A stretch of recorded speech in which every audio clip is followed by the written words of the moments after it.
अस्सलामु अलैकुम वरहमतुल्लाहि वबरकातुहू। मैं मोहम्मद आपसे मुखातिब हूँ। व्यूवर्स, उम्मीद है आप खैरियत से होंगे और सर्दियों की इन खुशगवार रातों की खामोशियों से आप लुत्फ़अंदोज़ हो रहे होंगे।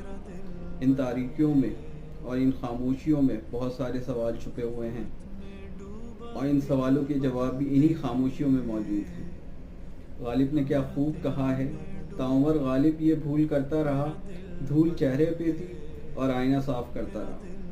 कब तक हम अपनी गलतियों का कसूरवार दूसरों को ठहराते रहेंगे?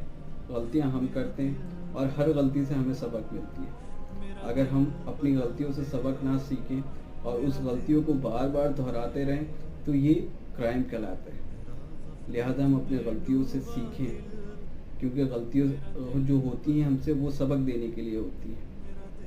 एक खूबसूरत मैसेज आपके लिए था। मेरे चैनल को सब्सक्राइब करें, लाइक करें। अपना बहुत ख्याल रखिएगा। जज़ाकल्लाह खैर। अस्सलामु अलैकुम वरहमतुल्लाह।